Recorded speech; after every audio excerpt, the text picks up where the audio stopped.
Hello, everyone. Welcome to another installment of Open Air presented by the Harvey Gantt Center, North Carolina. I'm Dexter Wimberly. Today we have another truly fantastic guest, Kennedi Carter. Born and raised in Durham, North Carolina, Kennedi Carter is a photographer who has garnered international acclaim through her portraits of overlooked beauties of the Black experience: skin, texture, trauma, peace, love, and community. Carter's work reinvents notions of creativity and confidence in the realm of Blackness. When capturing portraits, Carter aims to help her subjects feel at ease and comfortable sharing themselves. She connects with her subjects closely and with care to ensure a bond between photographer and subject. Highly sought after, Carter's photography has been featured in GQ, Vanity Fair, the New York Times, and more, including the cover of Beyoncé and the December 2020 issue of British Vogue. Carter's current exhibition, Kennedi Carter, Sight Unseen, is on view at the Gantt Center from October 6, 2023 to January 15th, 2024. We'll dive deeper into her exhibition during today's conversation. Please join me in welcoming Kennedi Carter. Hey, Hello. Kennedi, how are you? Good. How are you? Good, good. Hopefully there's no lag and you're hearing me, in the proper time of me asking the questions. Where are you coming from today? Just want to check in and see where you are in the world. I'm coming from New Orleans. Oh, what brought you there? I'm on a residency. Well, I think that's the term you're supposed to use. I'm at a residency. So yeah, that's what we're doing. And can you tell us a little bit about the residency? Like what's the structure of it and the name of it? Yeah, so the residency is through a program through Vogue. It's called Photo Vogue. I think it's specifically through Vogue Italia. So their branch of Vogue has Photo Vogue, where they specialize in all forms of photography, not just fashion. So they paired up with W Hotels and brought me out here to, I guess, make work that kind of encapsulates the culture of New Orleans. And to me, the culture of New Orleans is very Black. So I think that it really aligns with who I am just as a Black person, as a Southerner. And it was just something I was really interested in. So I came down here, brought my son with me. My mom is supposed to be coming too. And then I have a friend who's also like helping me orchestrate things. So she's kind of taking on the role of a producer. And yeah, that's what we're doing. They come in tomorrow. So I'm thugging it out today by myself with this baby. And he's been giving me a run for my money. Well, it sounds wonderful, and it's so great that you're able to, bring your family along on these adventures. I mean, eventually, I want to talk a little bit more about your relationship with Vogue, but for now, I'd love to first congratulate you on your exhibition at the Harvey B. Gantt Center, um, and also hear a little bit about the show. I mean, we have some images we'll get into later, but can you tell us a little bit about what visitors will see when they go to the Gantt Center for your exhibition? I feel like when they go to the exhibition, they're going to see some works that span from early career up until now. There are some works that I've made, I guess, within the last few months, and then there are other things that I've made when I was just like first starting out and I was kind of in college. So they're going to see, I guess, like I think it's interesting because you get to see a transition from who I was starting up until now. I have some work with I guess, photographs that I made with cowboys. I have some work that I've made with people that haven't even met, well, met prior to the shoot, but we're staging these like romantic vignettes, I guess. And then we have other images, well, I have other images that I've made with my son, or I guess like it after or during my motherhood journey. So there's a lot of things to witness. Can you tell me a little bit about like your relationship with photography? You talked about like the comparison between like your earlier self and your current self. But for those who don't know, like how did you even get on this path of becoming a photographer? I mean, everyone's got their own story. I'd love to hear yours. Yeah, so I first started photography. Also, on my end, I'm seeing myself lag a bit, and I was like, it's kind of distracting me, so I'm like looking away so I don't get my brain jumbled. But I I first started when I was in high school in Durham, North Carolina. I knew that I wanted to try photography. I've always really been into art, but I was trying so many things and nothing was really sticking. At one point, I was ice skating because that's an art in itself. Another time, I was like trying to paint, but I was really bad at it. And then when I went to high school and I took my first photo class, my teacher was not playing no games. She said, "You actually have to try." And so I said, "Okay, period." And I tried, and then I ended up really liking it. And so the teacher saw how many people were interested. So she continued the coursework up until photo three. So it expanded from one to three. I went to college for photography, and then 2 years in, I said, I don't think this is for me. I told my mom that I'm going to leave and become a freelancer. And she was like, okay, does that mean you're going to be photographing for free? I said, sometimes, which is still true sometimes to this day. And then yeah, so after I left college, I think that's when I started being a bit more intentional about what it is that I wanted to photograph, and also being willing to experiment. So I was doing a bit of photojournalism through the New York Times. I was following a lot of editors on Instagram and posting my work frequently so they could see what I do and eventually reach out to me, which is what happened.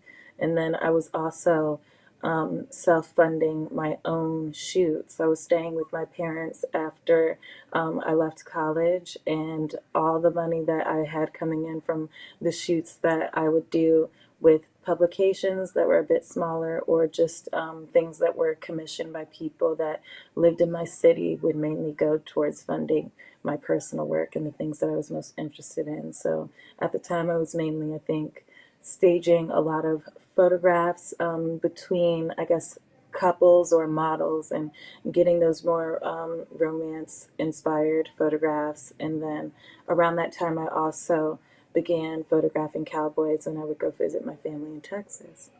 So yeah, that's kind of, I feel like that's kind of how I got to start. so you mentioned a lot of things that I want to come back to. So the first thing is, for those who don't know, can you just like briefly describe the difference between photojournalism and fashion photography and like these different terminologies? I mean, we don't need to get too Mhm. pedantic about it, but I just want to clarify for people who might be curious about the distinction between you being like a photographer for hire versus you doing your own thing and all these different nuances. Yes, so I think I would categorize fashion photography and editorial kind of neck and neck, or they kind of feed into the same, I don't know, they just kind of feed into the same well. So I think typically with fashion photography or an editorial, sometimes it could be photographing a celebrity, it could be photographing like an author or even a movie director. I think it can be very broad and overarching, but I think with fashion, a lot of the stories are centered around the clothes and the designer that your sitter is wearing. I think with the standard editorial, there have been ones where I don't know. I think editorial feels more broad, so it could be something that's a more fashion related story, or it could be more centered around your sitter and just taking portraits of them, or you could even be more experimental and they don't necessarily have to be static. I think with photojournalism, it's more so either you're photographing a particular story. So I think one of the photojournalism stories that kind of stands out in my mind is when I went to I don't think it's the Outer Banks, but it's very close to the Outer Banks in North Carolina for the New Yorker, and they wanted me to photograph a news desert. And after a hurricane blew through the town, the amount of news or newspapers and the way that news coverage was happening in the town wasn't the best anymore. So it was photographing how the white communities and the black communities, as well as in between, or just other POCs, go about getting their news in the spaces where they get their news. So I think that it was more story centered, and that's how I view photojournalism. It's kind of documentary style, photographing these stories and photographing the people that are informing the story and are living it. Thank you for sharing that. So it kind of leads to some other questions, of course, and so I'm curious to hear a little bit more about Durham, um, and like what your upbringing there sort of means to you, and how that's influenced who you are as a, I would say, artist, photographer. I can sometimes use those two things interchangeably, but can you talk a little bit about that? You did mention Texas, so you have family there as well, and want to hear a little bit more about how your family experiences have influenced your work. Mm. So I moved to Durham, I think, when I was about three. My father is an academic. He worked at Duke for 15 years as a theologian in the Div School. And so I was going to a lot of these different events that he would speak at. He also is a preacher and preaches. I'm trying to get him to do a sermon soon because the imagery that comes from his sermons are really interesting. And so, yes, I was like heavily involved in the church. I guess a preacher's kid in some ways. And I spent most of my upbringing in Durham. And when I was really, or when I began considering myself a photographer, most of my sitters would be in Durham because that's where I lived. And I think that Durham kind of became a place where I just knew that I had community, whether that be centered around art or just interpersonal. Um, and I felt very safe when it came to my art, so I didn't have any problems really sharing it or qualms about sharing it. I just put it out there. And I think that, sorry, my son is watching Miss Rachel and being crazy, Okay, so he's singing. okay. If you Um, need to, yeah, if you need to do anything, well, we totally understand life happens. So, yeah, he's turning up. But yes, Durham really became a place where I felt comfortable sharing my work and getting my stuff out there and experimenting. So I think that's what Durham means to me. And when it came to visiting Texas, that's where most of my family lives on my maternal side.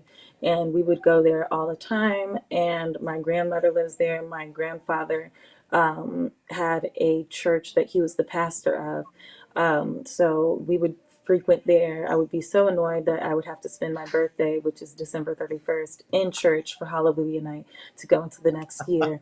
But I think that Texas really gives me a taste of how the Deep South feels and how the Deep South functions.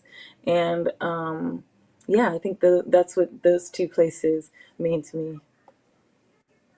um, thanks so much. And like I said, if you need to take a moment to do anything, just feel free. Like, don't feel like overly stressed, because I know like you're multitasking now, and you're so generous to even do this when you're like in at a residency and also have your child with you. So I get it. I'm sure the audience gets it. So we're just going to keep it real and human. Okay. Cool. Um, so some other things I'm thinking about. You mentioned Instagram, and I'm not a photographer, obviously. And but like a lot of people, I post a lot of photos on Instagram, right? And I always wonder, about the relationship between like real photographers and that medium, right? Hmm. Like the pros and cons. I mean, I'm assuming you've had a very interesting or complex relationship with Instagram as a photographer. I'd love to hear a little bit about that. It's helped you, obviously, but what are your Yeah. feelings about it? I definitely consider myself to be a child of the internet. Um, I'm the one that's typically helping my mom out when she can't figure out how it functions and she needs help troubleshooting with something. And that was from a young age because I've just always grew up with the internet. And I think even before we even considered highly visible people on social media as influencers, I was just constantly consuming that content. And most of the time, those people I'd be tuned into were artists. So I was seeing how they were consistently or frequently sharing their work or how they do their work. And I think that that's something that definitely informed the fact that I was just overall interested in art and that I eventually wanted to become an artist.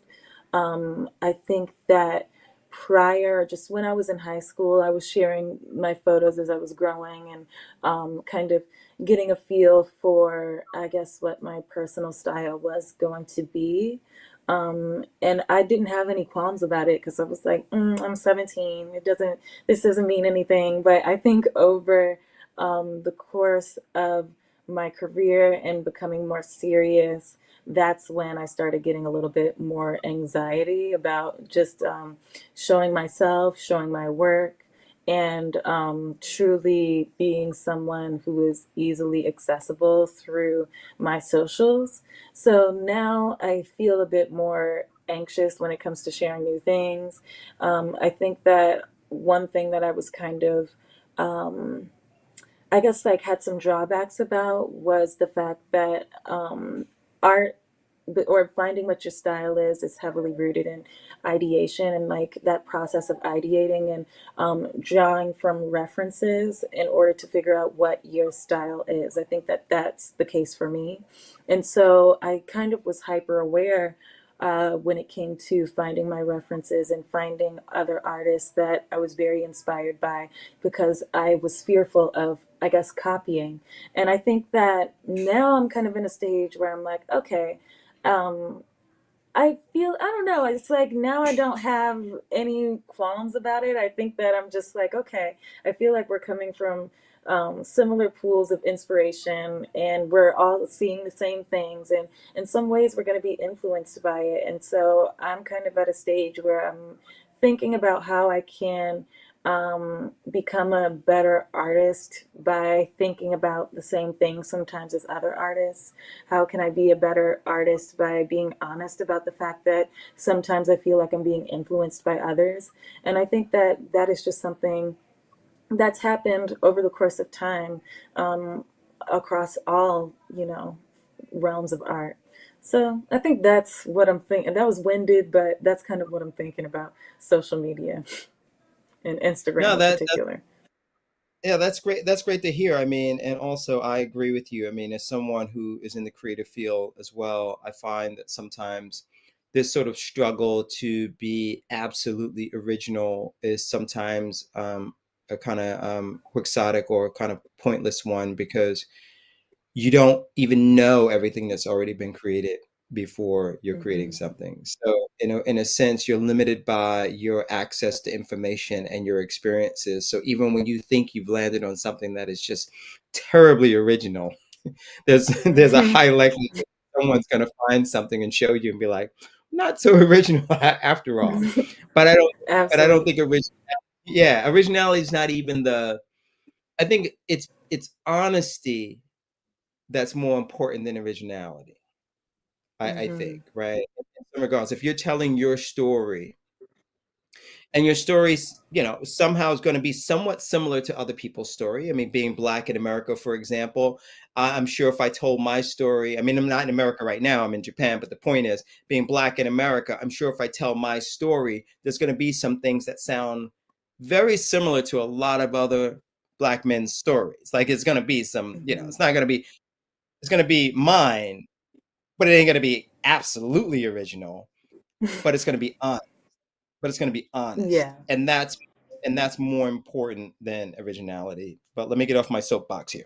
Um, I want to talk a little bit more about these self-funded projects that you did early on. And the reason I think that's important to talk about is that I know that photography can be expensive, even though we're in this sort of Mhm. like digital realm where everyone has a camera in their phone and, thinks that that's the extent of it. But the reality is that I've been on enough shoots, high level shoots in my prior life. I ran an ad agency in New York City, so Mm, I've been on a you lot get it. of house shoots. So I know how expensive and complicated it can become. What gave you the confidence to self fund early on? Ooh, I I don't know if it was confidence. I don't know if it was courage. And I'm not sure if I was just being plain foolish because I was doing these like jobs. Ooh, Mavis is actually tuned in and she bought my work early on. And she loves to bring out that I was selling $25 prints. So they are definitely floating out there somewhere. But I was just like, okay, well, I want to get the work out there, and you gotta get money to make work. So I was doing that and making commission photos for just different people for like $100 or $50 shoots sometimes.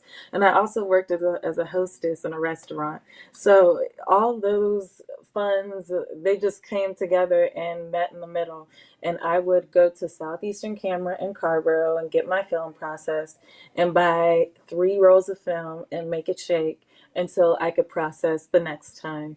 And I also had a scare in myself because I thought that I could just do everything and then it'll be fine. But I came to the realization later that I'm bad at scanning, so I need someone else to do it.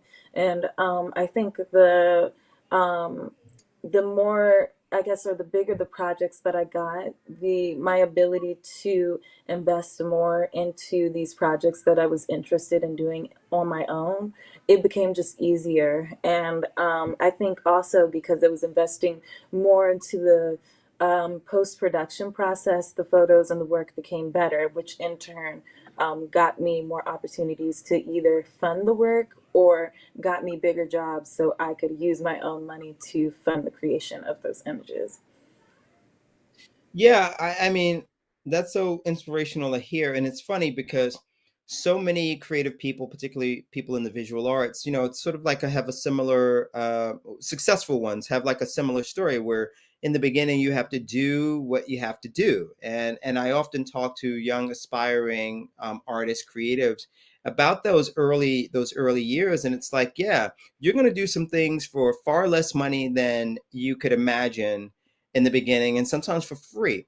It's okay as long as it's toward like a bigger goal. I mean, you're not going to do it forever that way, but I think a lot of people starting out, or maybe they're just under the I don't know, under the thought process that they should be paid what you know already established people should be paid right at the beginning, which is a very unrealistic thing. So let's talk about that big break moment because everyone has one, right? Like, what was that big break moment that changed the course of your career? Okay, so I feel like there were two. I feel like the first one came at the top of 2020, and I had a solo show at Cam Raleigh called Flexing New Realm. And there were just a lot of photographs. I don't think I've ever seen, prior to that, I had never seen my work or so many works of mine in a show. I think also, I just had never seen that many of my works not photographs, but just like printed at a large scale and also framed properly. Because I didn't become a framing snob until probably that particular show. I'm very particular about it now. But it was a really great opportunity. It was a very big show. It was up for a very long time. I think I probably can now, Kennedy, more than likely would have, I guess, pivoted to a completely different topic of the show because I'm not as attached to the photographs that I made back then as I am now, if that makes sense. And I think the second one was definitely my Photo Vogue cover with Beyonce. It was very pivotal. It really kick-started a lot of things for me, I guess, in the fashion world and editorial world. And I think maybe even a second one would be a story that was published through the New York Times called Sources of Self-Regard. I have that self-portrait of me shaving my head in that particular story. And they contacted a lot of other black photographers and had them make self portraits of themselves as well. So I was alongside a lot of peers, and my gallerist saw the photograph and reached out to me. So that's how I got connected to her. So I feel like there were three. That's great. That's great. And and all these things, I mean, relatively recent. I have a relationship with Cam Raleigh. Shout out to Cam Raleigh. I've Hmm. done 3 shows, curated 3 shows there, I think, something like that. Oh, Um, amazing. and yeah, talk about like early in career. I mean, they gave me some great opportunities, so I always have huge respect for that museum. Hmm. And I love how like these things for you have sort of like snowballed, which leads me to believe you're kind of like at the beginning. Like I'm sure like you're probably been like, man, I've been on this journey a long time, but I feel like you're probably at the beginning of a huge like new world for yourself as a photographer. So we have some images finally that we can pull up and talk about, and we'll just try to hold on each image until we're ready to advance to the next one. So what I usually do is just share whatever you'd like to share about the image, and then maybe I'll ask a couple of questions. Yes, so this image, as soon as I get home, I think it was made in, he's talking to the TV, I'm sorry. It's I okay. think it was made in, I think, 2018 or 2019. I can't remember off the top of my head. I was making a lot of work at the time that was centered around romance and love because I was in a relationship that ended up ending, and I just really missed the person. I came to realize, and I say this all the time, that the dating pool has doo doo in it, and I realized that quickly, and I was just very in my feelings at the time. I'm also just a really big lover of things that are romantic. I love romance movies, particularly black ones, and I also love romance books. Shout out to Beverly Jenkins. So I was reading a lot of those books and watching a lot of those movies at the time, and I think just the images, especially in like maybe the 90s and even I think from the 70s to the 90s, were like I guess romantic imagery in films during in those movies that I was watching definitely influenced the work that I was making. This is one of my favorite photographs that I've made. The work feels really moody and just there's like a sultry feel to it that I really enjoy. I also enjoy that these two models knew nothing about each other, but over the course of the shoot, they spoke to each other a lot and began to feel more and more comfortable with one another. And I think that that's how I got a photograph that just feels so organic and intimate and romantic. The boy in the picture, Richard, he passed away, I think, 1 or 2 years ago now, out in Virginia Beach. And so whenever I share this photograph, his friends come in droves, remembering their friend. And so I think that while the intention of the work was to be romantic, it's definitely taken a shift. Um, since it's been created and since my initial intentions for it. It's very painterly. I'm sure you've heard that before. There's something about this image that almost doesn't even feel like a photograph at times. I look at it and it feels like an oil painting in many ways. It's Hmm. the light textures, the patterns of the curtains, and particularly the drama of the light. I mean, it's a fantastic image. Is this on view at the Gantt Center? It is. Okay, great. Hmm. Let's move to the next image. So I'm So curious to hear this, about your relationship with horses. oh yes, my relationship with horses. I love looking at them. I don't think I could ever own one because of the poop. Second time I brought up poop in this conversation, but it's just the cleanup and the maintenance seems very intense. But being from, or my family being from Texas, I remember this one time we went to go visit my grandma, and there were some black guys on horses on the highway. I asked my mom, I was like, why are they riding horses on the highway? Because we have cars now. And my mom, I think she said something along the lines of, well, they just like it and they just enjoy it. And I think that that's really what this particular project is about.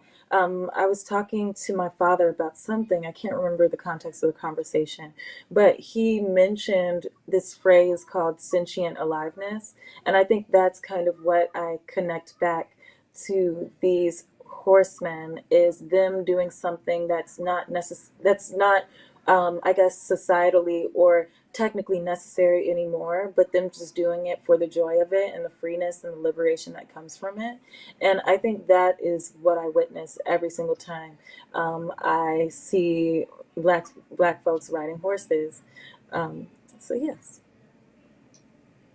And this particular image, what can you share about this? So I actually made this photograph in New Orleans as well. I think I might end up reaching back out and circling back to the stable that we were at. It was a black-owned stable, and the person in the photograph, his name is Silas. I love this set of photographs mainly because of his Gucci belt, and it just isn't, I guess, clothing that, or yeah, clothing that we wouldn't, it's just not clothing that you would typically associate with someone that rides a horse. You kind of either see someone that's like in a more Western get up or more rodeo style clothes, or even something that's like more Kentucky Derby-ish. But he's dressed down. He seems like someone that we would just normally see around town. But I just love what he's wearing and how he is interacting with his horse. Or I don't even think this is his horse. I think this was one of his friend's horses, and he just rode them. That's wonderful. That's wonderful. And just a little technical question. So black and white versus color photography. Is there a preference in your end? Is there a reason that you choose black and white in some instances versus others? I think especially as I look or collect more photo books, I look through and I notice that they're either all in color or they're all in black and white. And I think as someone who really enjoys shooting both, it was becoming a bit difficult just having to choose between the two. And I think as I make a book of my own one of these days, I'll kind of have to find someone or to add it alongside it that kind of sees the vision of how two can really, or like the two can really speak to each other and make a story of its own. So I think that it really, for me, it depends on the day, it depends on the setting. It also depends on the lighting at the time, because I mainly shoot a lot of like I guess like naturally lit photographs. So for me personally, I don't find any rhyme or reason. I know that I'm trying to start shooting more large format photography, and since it's way, way, way cheaper to shoot in black and white, and I'm still troubleshooting and trying to get everything down, I've mainly been shooting black and white for those. Excellent, excellent. Let's move to the next image. Ooh, That's this incredible. photo, thank you. This photo is of a rapper from, I think it's Daytona Beach, Florida. And I had been wanting to shoot with him for a very long time. And I had pitched the shoot alongside a stylist. Her name is Julie Regolia. And I knew that I wanted to photograph him because he just has the most interesting face ever. I truly feel like he's probably been here before. And he just has these eyes that are very, very intense, and just the structure of his face all turns downward, which would make you think that he's someone that feels more solemn, but he's actually just like just very sweet and kind and lively in his own way. And just I just wanted to shoot with him for a very long time. I also love this goat on his chest. I never asked him why he has it there. I also do know that he's Haitian. And I also love, I think that's a machine gun he has tattooed on his belly. I know that my main reference for the entire story, as well as this image in particular, was what's his name? Is his name Barkley Hendricks, the painter? Mm-hmm. Okay, Mm-hmm. so I was like, That's let me correct. make sure I'm not mixing it up with a rock star or something, because I would do that.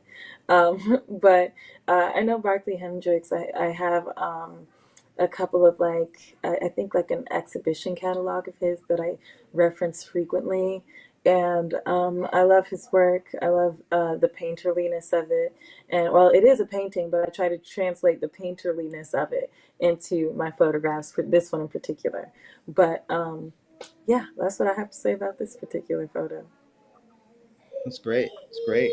And was this photo made for like a promotional image, album cover, editorial? It was for an editorial. I think the magazine may have been Tin Magazine, so it's like a men's uh, European fashion magazine. Got it. Got it. Great. Great. Let's go to the next image. Um, Okay. this photograph I made, I think it was last year. The birth of my son was something that was extremely traumatic. Me and my partner were in a car accident, and that resulted in Atlas being born early. So I never got to Wow. make any maternity photographs. So I got a prosthetic belly, and I began taking self portraits with this belly. And so I think that one thing that became a point of reference for this project was Sadia Hartman's critical fabulation theory. I'm not sure if it's something that she coined herself, but I do know that it's a practice that she uses a lot as she is an archivist. But I wanted to, I guess, incorporate into my work the kind of world building that one uses when they are fabulating or creating a timeline or reading in between the lines of an archive in order to find the story that lies between. So much to ask you about. Well, first of all, I'm glad that your son was great and made it through this that sort of sudden, unexpected delivery. And it's interesting how trauma can sometimes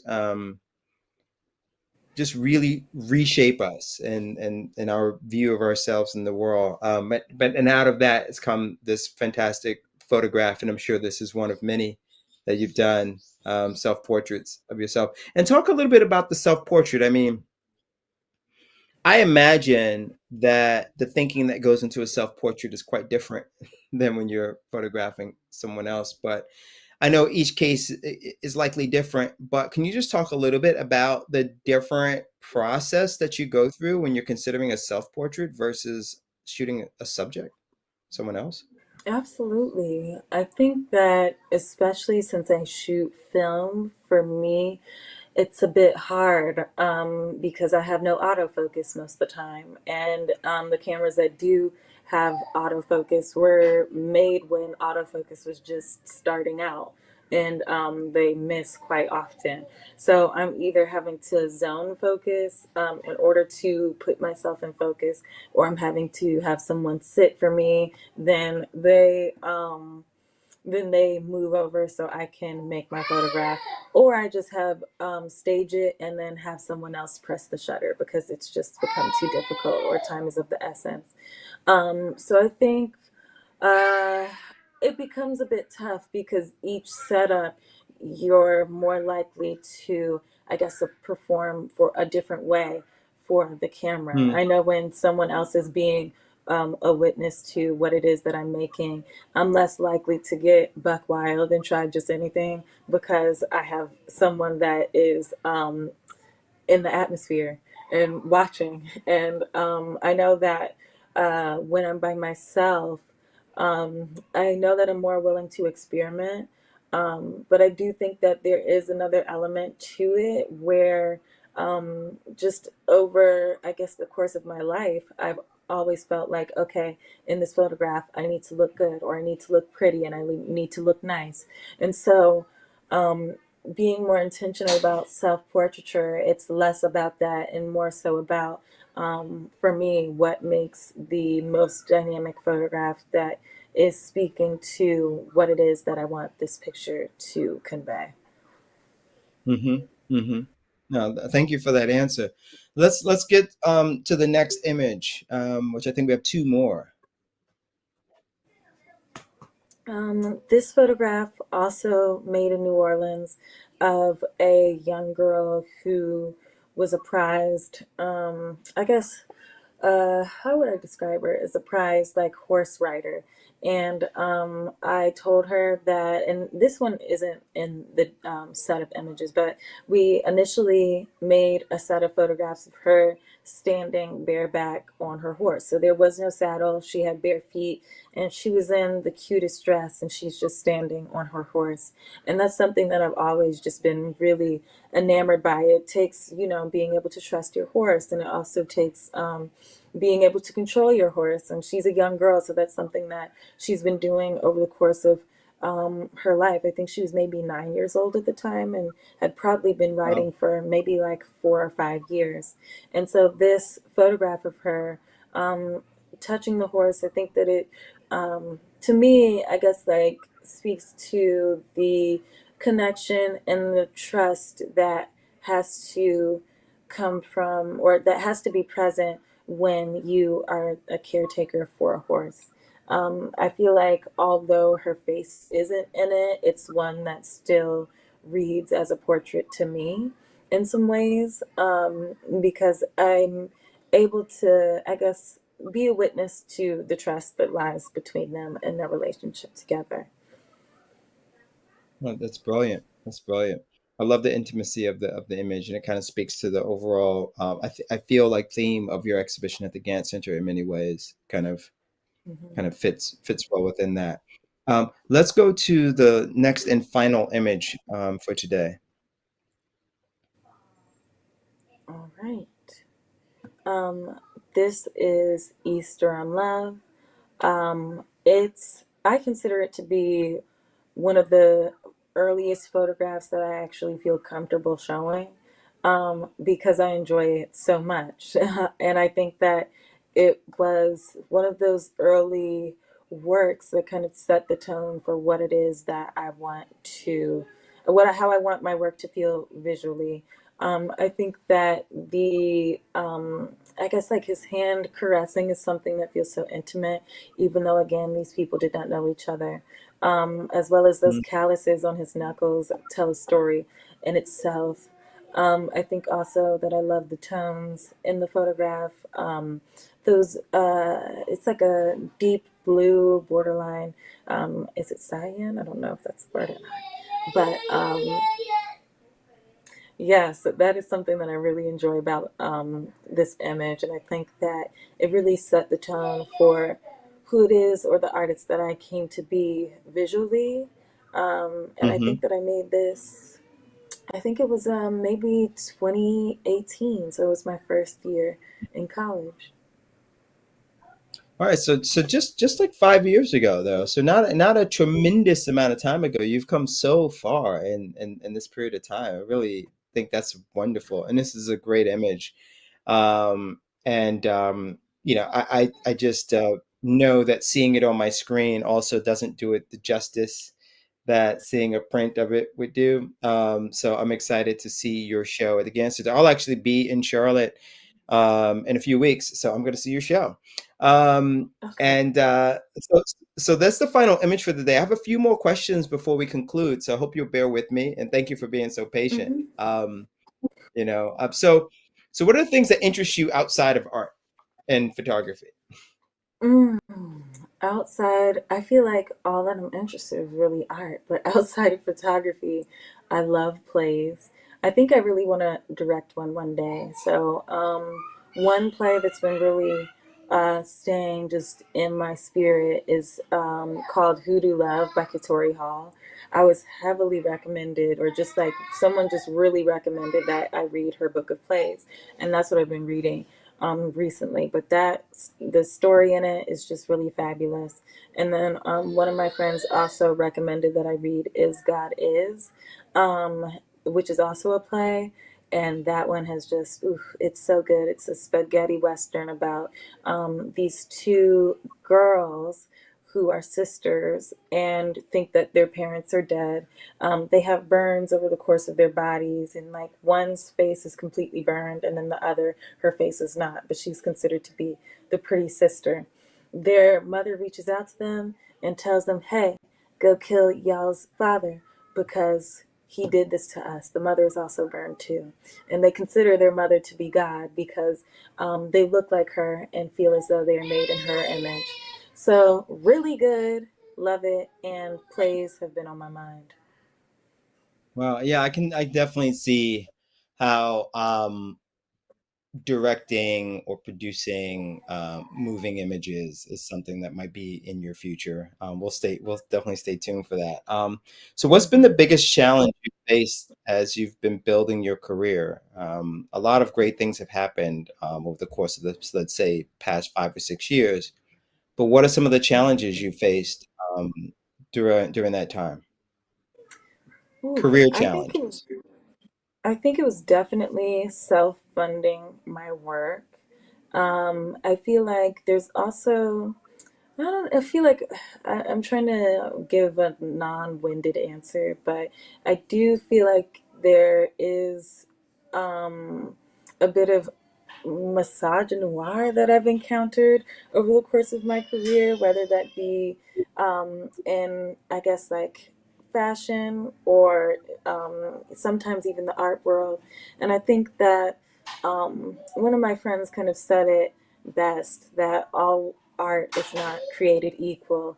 And I think that at times, I don't know. I think that that's something that I've like come to witness a lot, and or not even a lot, just at times. And typically, I have my blinders on, but as of late, I've been like, "Ooh, this is kind of strange." But we move, and I just move forward past it.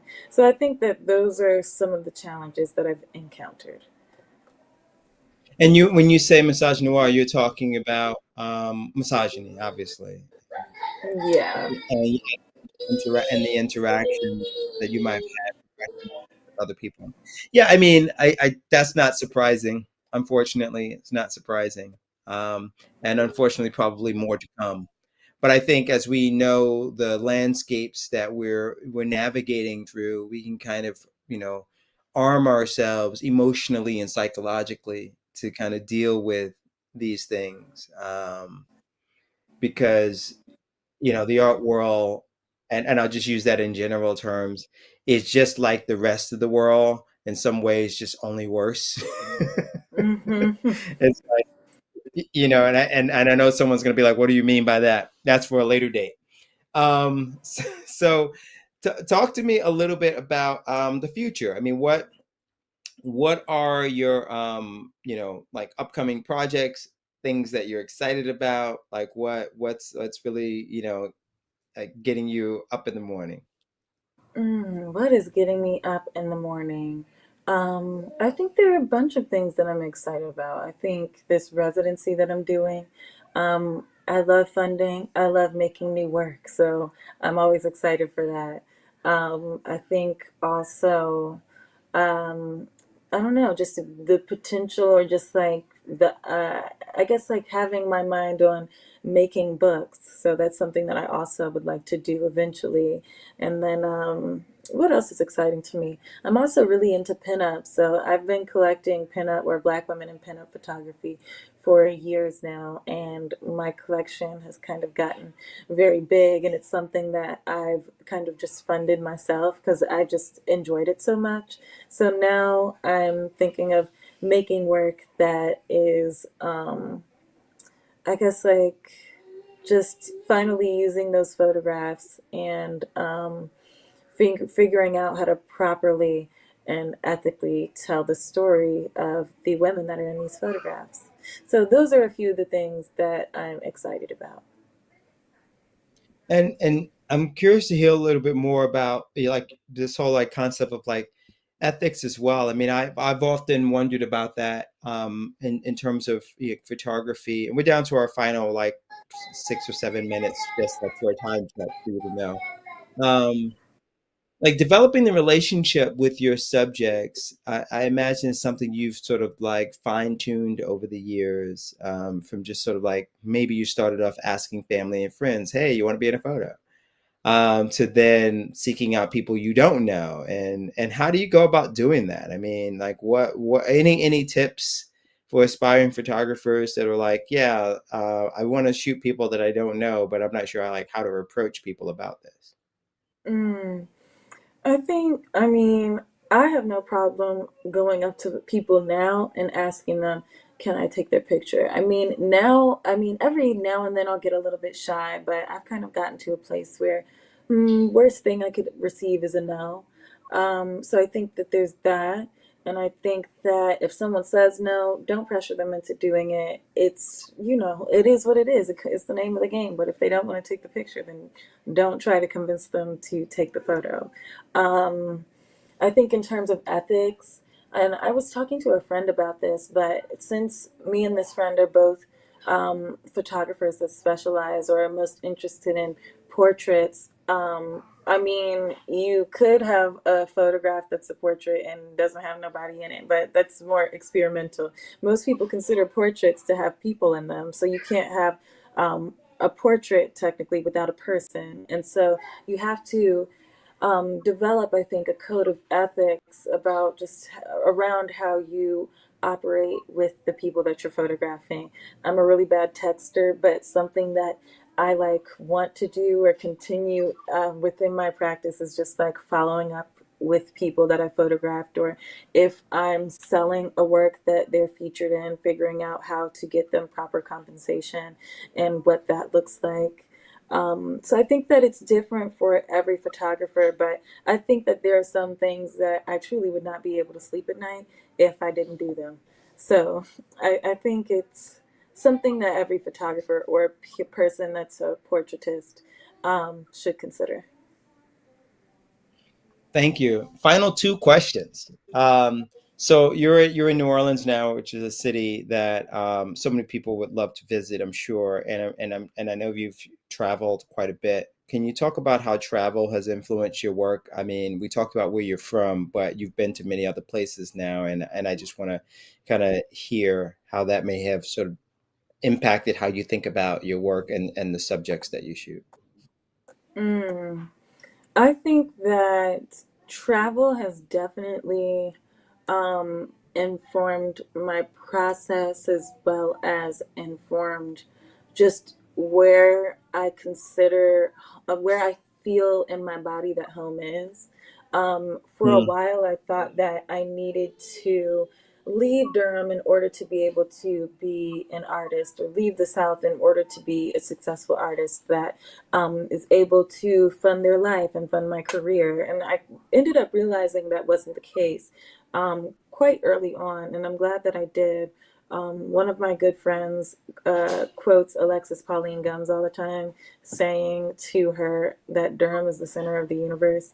And I've been spreading that gospel everywhere ever since my friend told me this, because I truly feel that it is. I think that a lot of people are a degree away from North Carolina or the South in general.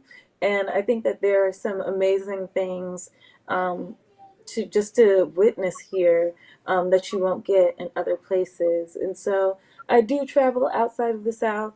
I traveled a lot of places across the U.S.